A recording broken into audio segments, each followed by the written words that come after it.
conclusions more really a set of some of the points that I've heard throughout the morning, our session today, and that I think will be very helpful for us in taking forward our work on learning leadership.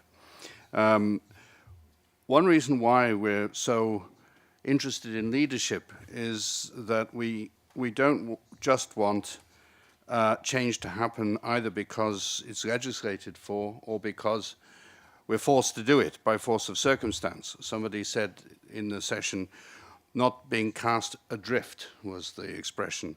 So we want to make changes happen that we actually want to happen. And that's one reason why I think leadership is so important. I think roles are important in terms of there being people with responsibilities, with competencies, being recruited because of particular competencies and expertise and potential, and having legitimacy to engage in leadership decision-making.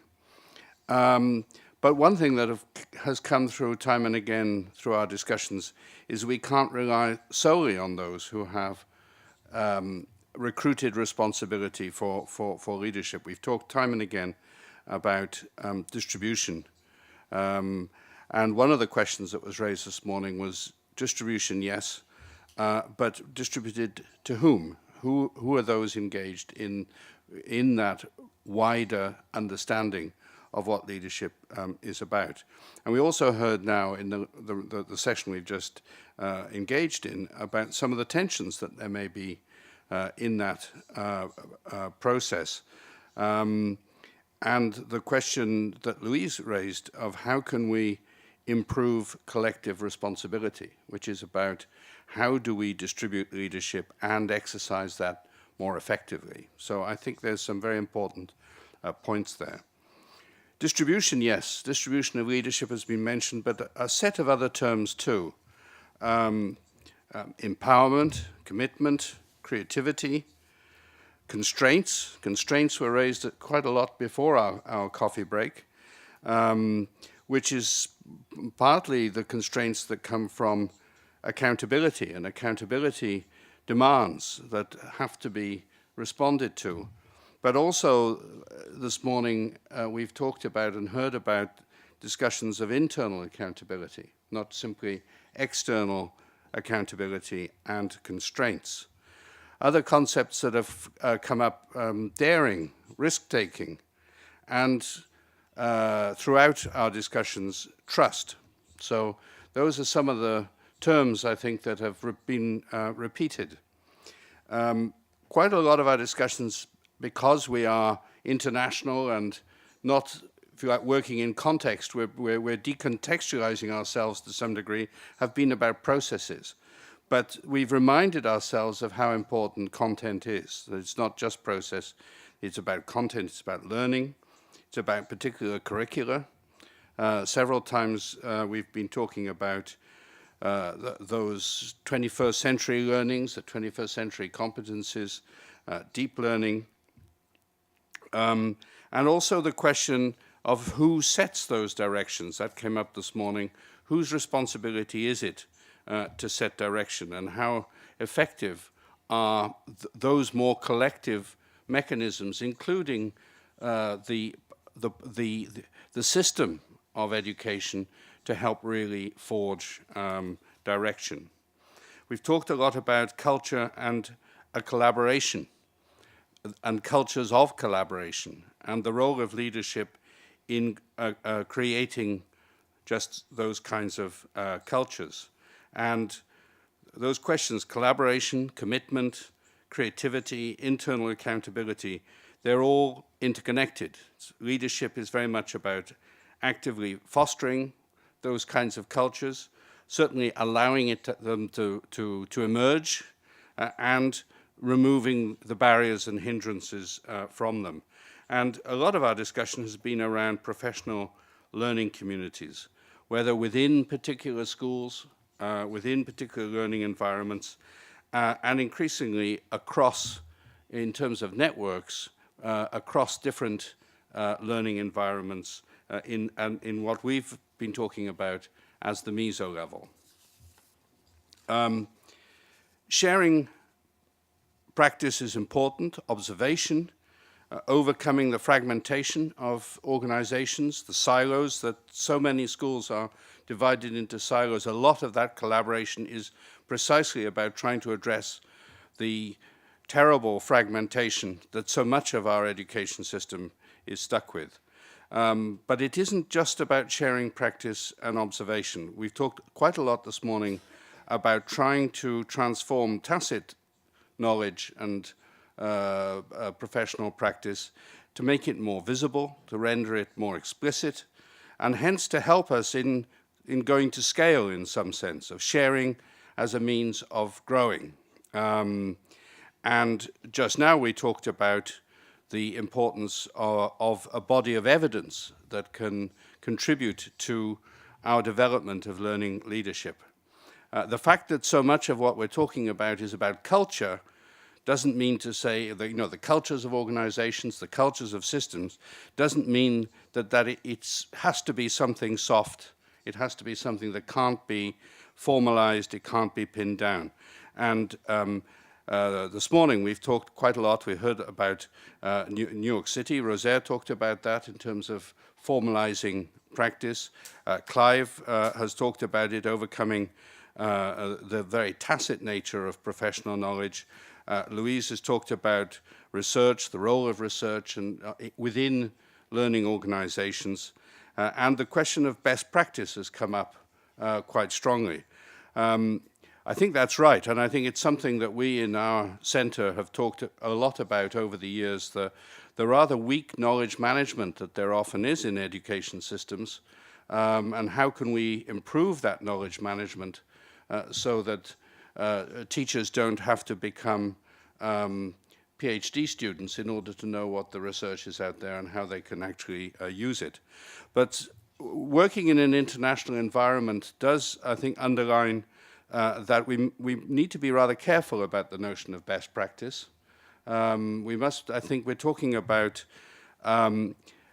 looking at a range of different ways in which different systems, different schools, different actors have come up with really inspiring and helpful solutions that might inspire us rather than adoption of just borrowing models from elsewhere. So best practice is potentially, there's a pitfall there, but as long as we understand how we should think about it and use it. John Macbeth this morning started off very much talking about leadership as activity. And as activity, it means that leadership is something that can be developed, it can be promoted. And we've talked a lot about pre-service, in-service, and how some schools and systems can be very cognizant of leadership potential, even from new starting teachers, their potential learning leadership. In other words, something that can be developed. And we've also talked a lot about extending boundaries of learning environments and the meso level.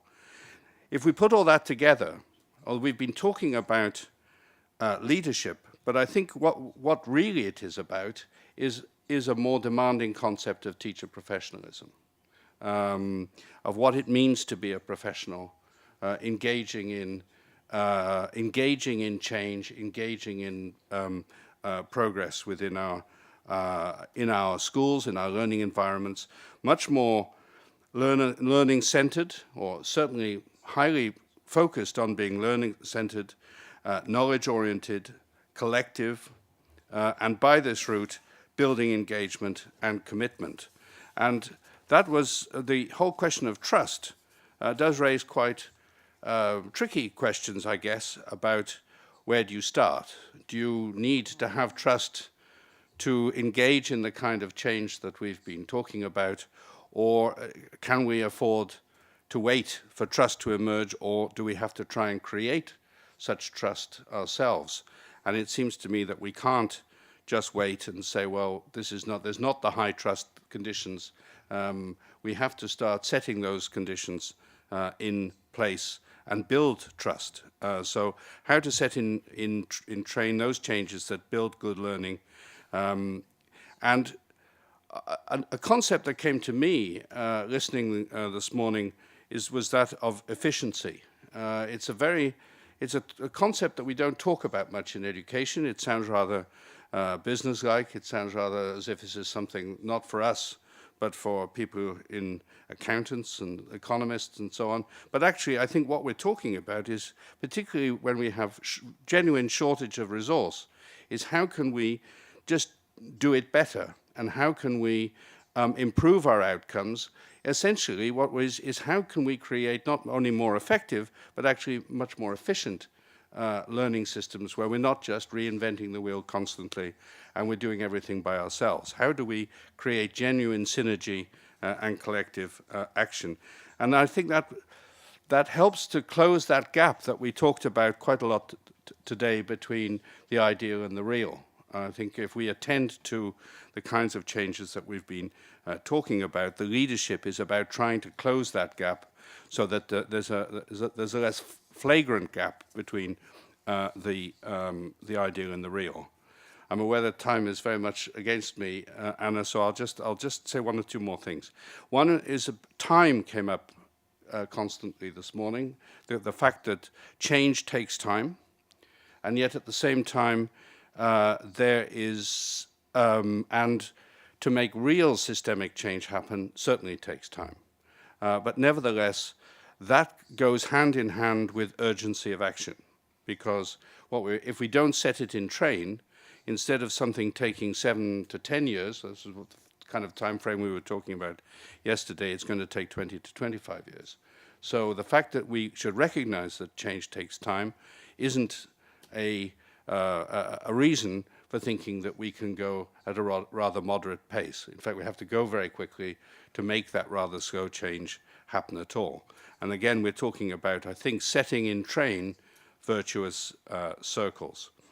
The whole question of time raises the issues of design, feedback, redesign. Those are central to our understanding of learning environments within the OECD work on innovative learning environments. And we heard just now, again, reinforced the importance of attending to the complexity of learning environments, looking at those, somebody said just now, the borderline spaces and places, the social media, and the question of how do we lead in such complex learning environment? What does leadership mean when our organizations are actually hybrid, are complex rather than rather simple and straightforward? And that's an issue that I certainly think we will be looking to clarify and address through the report for OECD that we're doing through the OECD ILE project on learning leadership. Thank you.